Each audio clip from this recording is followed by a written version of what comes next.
Thanks for tuning in for THV 11 News. I'm Jurnee Taylor. Lots to get into today.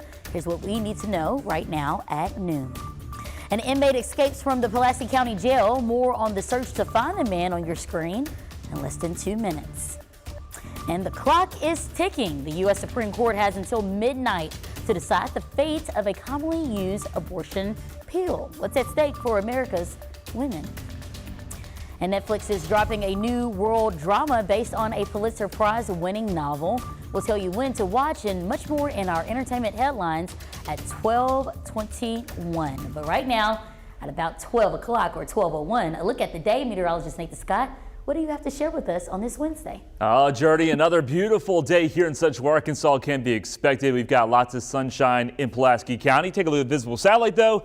A deck of clouds moving into western parts of the state, keeping things much cooler for you folks in Mena. The temperature is 67 there, but flipped around, Hot Springs, it's 76, 78 here in Little Rock. Those clouds will slowly be on the increase as the day progresses along. So we'll call it mostly sunny to partly cloudy with more clouds off to the west. Also, it's on the breezy side. We've got those winds kicking in from the south-southwest about 10 to 20 miles per hour. That's going to help the temperatures soar into the low to mid 80s area wide.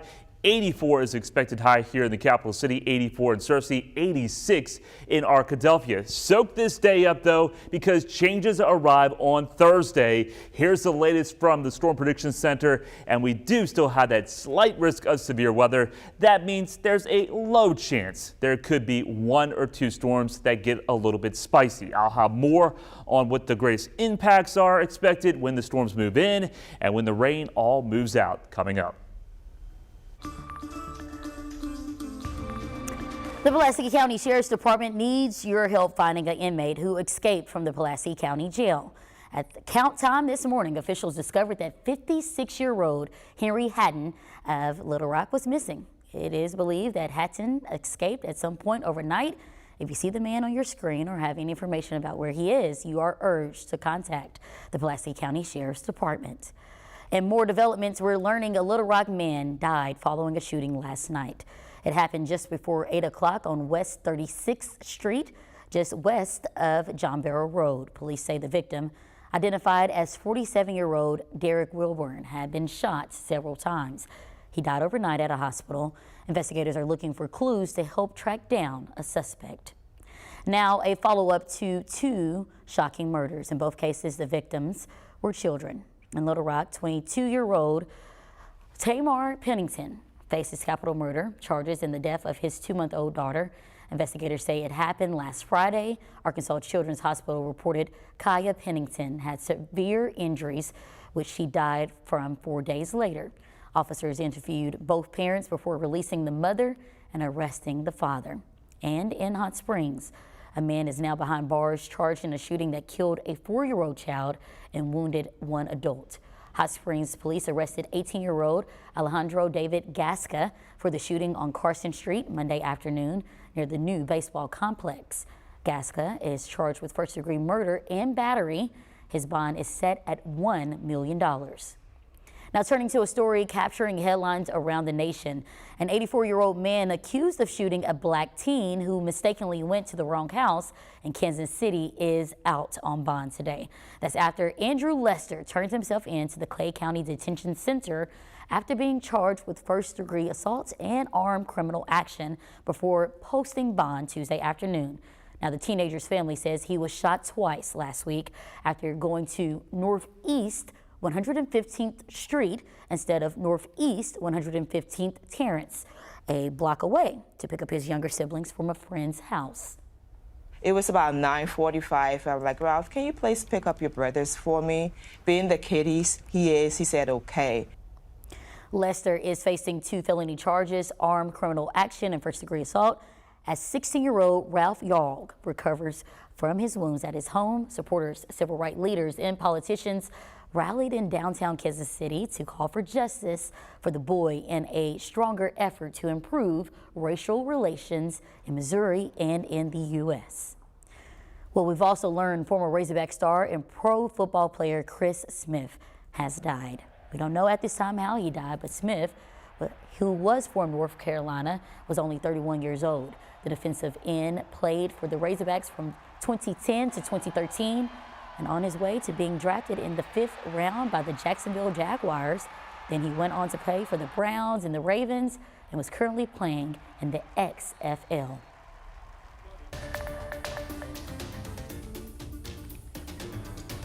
This isn't about freedom at all. It is about control. It's that serious to keep our rights as Christians. These ideas are out there, and we can't protect our children from every single dangerous idea. Well, we've heard from people on both sides of a Saline County resolution to restrict kids' access to material deemed inappropriate by the public. The approved resolution aligns with new State Act 372, legislation that amends the law. Republican Senator Dan Sullivan sponsored it, and he says every public library already has an existing appeal process, but the new act allows local leaders to weigh in.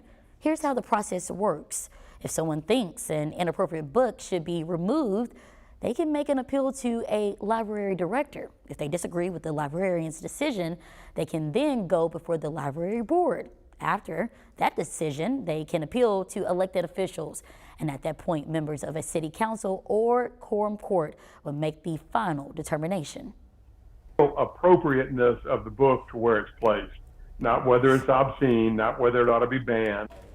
Sullivan says this act is meant to get the material out of easy accessibility to children and isn't just an outright ban on books. Some utilities will reinstate disconnections and late fees for customers in July. This comes months after the company stopped because of issues with billing that are under investigation by the state attorney general's office. They say they've fixed the malfunction responsible for bigger bills earlier this year. Someone says if you anticipate any issues or difficulty paying your bills on time, to reach out to them. And in Little Rock, tech park leaders are announcing a project of more than $9.5 million to expand operations into a neighboring 6-story building. It's at 5 Main Place, and renovations are already underway and are expected to be complete by spring of next year. The new space will allow the park to take on more tenants or let existing tenants expand. Well, a blockbuster settlement in the lawsuit accusing Fox News of airing lies related to the 2020 election. On the day of opening statements in the big defamation trial against Fox News was set to begin, well, yesterday it was announced that the cable news giant agreed to settle Fox and Dominion Voting Systems avoiding a trial, agreeing to one of the largest settlements in any defamation case in U.S. history. The voting machine company collecting more than $787 million. Lies have consequences. Dominion originally sought $1.6 billion. While the case with Dominion appears to be over, Fox News is still facing a similar defamation suit from another voting system firm, Smartmatic. And the U.S. Supreme Court has until midnight tonight to step in and keep a commonly used abortion pill on the market. A federal judge in Texas ruled the drug should be suspended nationwide. Now, this is the same pill that has been available for decades. Jen Crawford is at the Supreme Court with more on what's at stake. Well, this case is an effort by a conservative legal group in Texas to restrict access to abortion nationwide, even in states that would otherwise allow it, by trying to outlaw a pill that's used in most abortions, arguing that the FDA didn't properly approve it more than 20 years ago. A federal court judge agreed, and he revoked the FDA's authorization of that pill. An appeals court said that judge went too far, but it kept some limits in place. So now here we are at the Supreme Court. The Biden administration, a drug manufacturer, is asking the justices to block those rulings and keep this pill available nationwide. And my sense, as a reading of this case, is that the court will in fact block those orders and keep this pill available. And that's because at issue in this case, at the heart of this case, it's directly at odds with conservative legal principles, especially on the issue of standing and whether these challengers even have a right to be in court in the first place. You know, you have to kind of show you have some injury or you've got a direct stake in in this case, and that's not clear here. And if the court lowers the bar in this case and just throws open the courthouse doors to anyone who's upset about any social issue, you're going to see groups across the country going into court asking the judges to get involved in other social issues, and that is exactly the opposite of what these conservative justices here at this Supreme Court said should be the role of federal judges. Jan Crawford, CBS News, Washington. What new CDC data reveals a troubling trend for teens. 3 in 5 girls experience depression and hopelessness.